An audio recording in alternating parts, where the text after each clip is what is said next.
So the recent California fires are very strange and suspect, to say the least.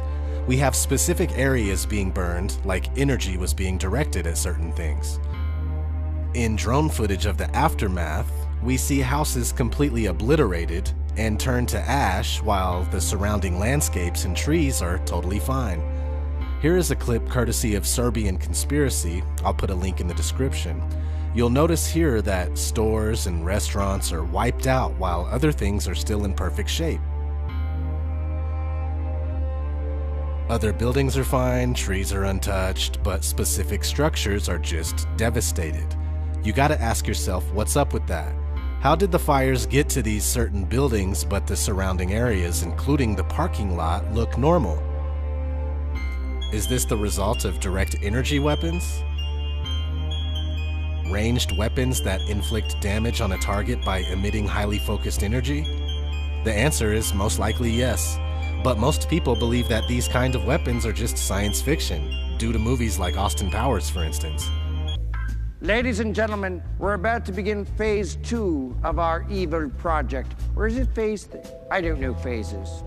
Anyways, this is the phase in which we put a giant laser on the moon. As you know, the moon rotates around the Earth like so. When the moon reaches its appropriate lunar alignment, it will destroy Washington, D.C. Anyways, the key to this plan is the giant laser. But in reality, these direct energy weapons are admitted to be real and are documented.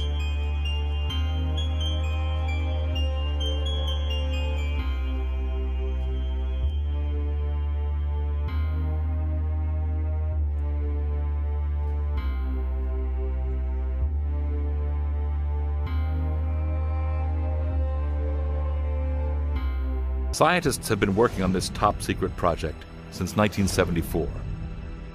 This laser is capable of unleashing the power of the sun.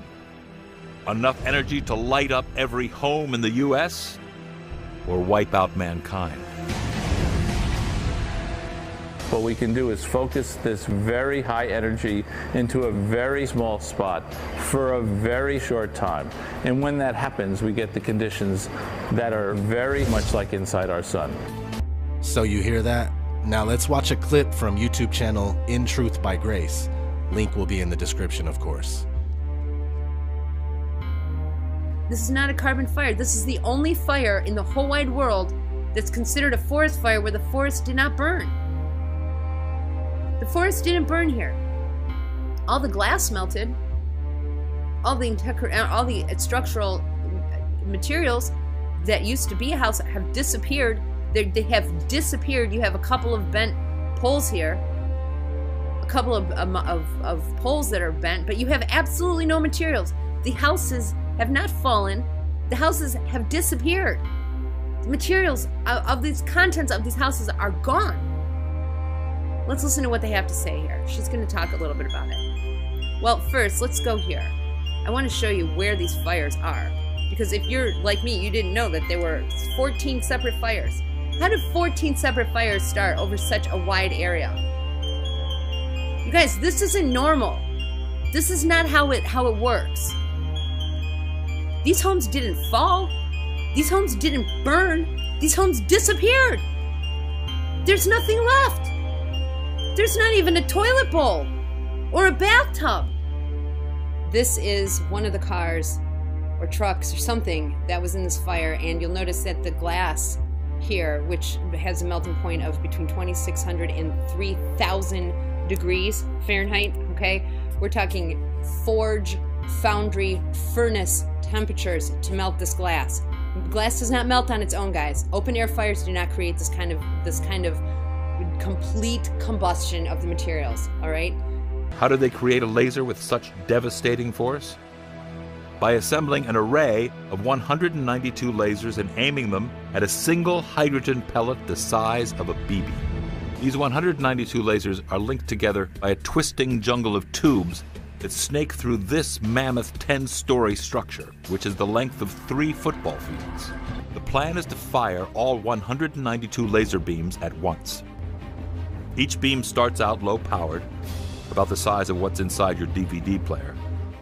But as they pass through the complex maze of tubes, they merge into one superbeam. This superbeam fires 500 terawatts of power in 2 billionths of a second, roughly 500 times the entire peak power output of the United States. When that light strikes the hydrogen pellet, it cooks it to over 800 million degrees. The fact is, we are dealing with microwave weapon technology. How else would this tree catch on fire from the inside? A haunting but mesmerizing scene from the wildfires in Sonoma County. A man came across this tree burning from the inside out.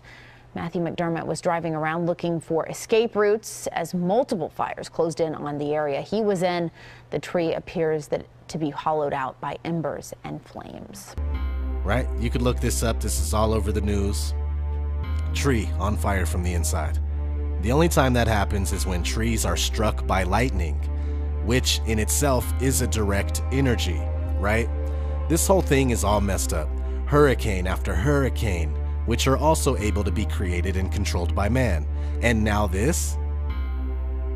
And right on cue, we have the Geostorm movie coming out, which has some truth in it. We can control our weather.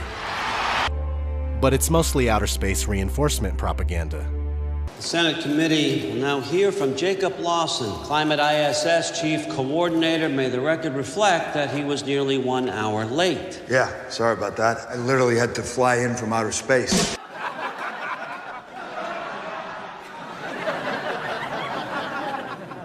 Are all these things a distraction from the Vegas incident? Probably. These days, everything seems to be a distraction from something else.